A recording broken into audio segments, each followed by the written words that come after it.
Bismillahirrahmanirrahim. Assalamualaikum, selamat pagi. InsyaAllah pada pagi ini saya ingin berbicara satu tajuk ringkas, iaitulah tentang kesempurnaan jati diri seorang Muslim.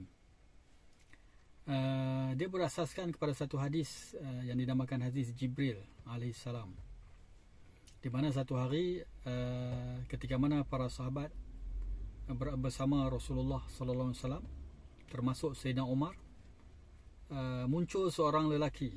Istala alaihi rajulun syadidu bayadus siyab syadidu sawadus syar la ya'rifuhu minna ahad. Sayyidina Umar berkata, tiba-tiba datang seorang lelaki yang memakai pakaian yang sangat putih dan rambutnya amat hitam. Kemudian tidak didapati pada diri lelaki tersebut kesan-kesan musafir yang jauh. Sedangkan tak ada seorang pun di kalangan kami yang mengenali dia. Lalu dia duduk di depan Nabi, dia sandarkan lututnya ke lutut Nabi dan meletakkan tangannya di atas pahanya, dan dia berkata, "Wahai Muhammad, khabarkan kepadaku tentang Islam." Lalu Nabi SAW menjawab, Islam itu adalah bermula dengan syahadah, mengucap 2 kalimat syahadah, menunaikan solat, mengeluarkan zakat, berpuasa bulan Ramadan, dan haji, menunaikan haji ke Baitullah. Kemudian dia berkata, benar, sadaqta, benarlah apa yang kamu kata. Lalu Sayyidina Umar kata, kami heran, fa'ajibna lahu, kami heran. Dia datang bertanya, kemudian dia pula membenarkan. Kemudian dia bertanya pula, akhbirni anil iman, khabarkan padaku tentang iman. Lalu Rasulullah SAW menceritakan iman seperti mana rukun iman yang kita percaya. 6 rukun iman: beriman kepada Allah, beriman kepada Rasul, beriman pada kitab, beriman pada malaikat, beriman pada hari kiamat, dan beriman pada qada dan qadar. Itu semua daripada Allah Subhanahu Wa Taala. Kemudian dia bertanya pula tentang ihsan. Lalu Nabi menjawab, al-ihsan an ta'budallah ka'annaka tarah, fa illam takun tarah fa innahu yarak. Ihsan itu seolah-olah kamu mengabdikan diri pada Allah, seolah kamu melihat Allah. Dan kamu tidak mampu melihat Allah, tetapi Allah melihat kamu. Kemudian dia bertanya tentang tanda-tanda kiamat. Lalulah Nabi menyebut, antalidal amatu rabbataha, maksudnya tanda kiamat adalah kamu melihat hamba sahaya melahirkan tuannya. Antalidal amatu rabbataha, seorang amah melahirkan tuan. Maknanya, kemudian antaral uffat al-urata alata, kamu melihat seorang miskin berkaki ayam, tidak berpakaian, yatatawaluna fil bunyan, mereka ini menjadi kaya raya dan berlumba-lumba membina bangunan tinggi. Kemudian dia pergi. Kami pun termangu. Lalu Rasulullah bertanya, atadri man as-sa'il ya Umar? Rasulullah bertanya, wahai Umar, kamu tahu tak siapa yang bertanya? Aku pun menjawab, mal mas'ulu bi'alama min as-sa'il. Tidaklah orang yang ditanya itu lebih tahu daripada orang yang bertanya. Lalu Rasulullah menjawab, fa innahu Jibril atakum yu'allimukum dinakum.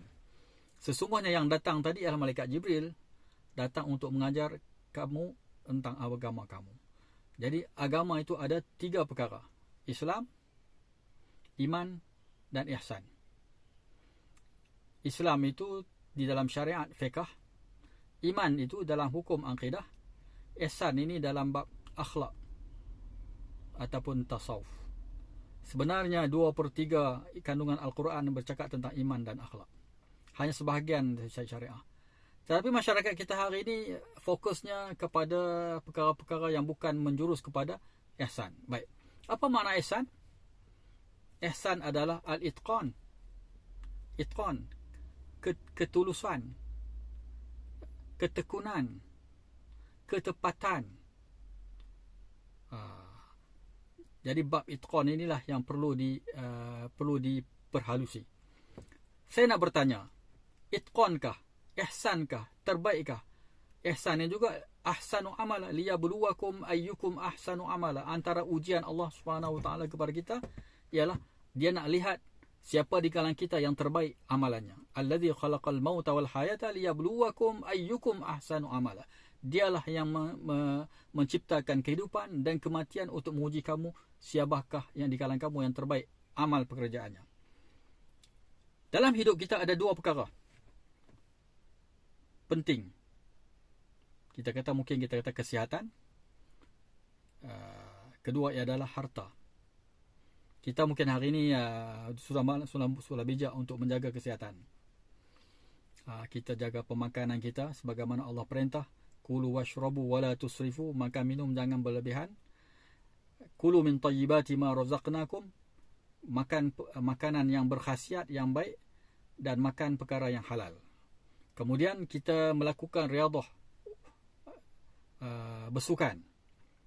Dan ini akan menyebabkan dia menjadi sebab, kemungkinan menjadi sebab, walaupun Allah telah menentukan ajal kita, tapi setiap benda itu ada sebab musabab. Apabila Allah ilhamkan kepada kita satu sebab dan musabab, sudah tentu Allah ingin memberikan kepada kita kebaikan. Mayuridillahu bi khairan yufaqihu fiddin. Siapa yang Allah kehendaki kepadanya kebaikan, diberi kepahaman pada agama. Agama itu merangkumi Islam, iman dan ihsan. Okey, saya nak tanya kamu, nak tanya anda sekalian,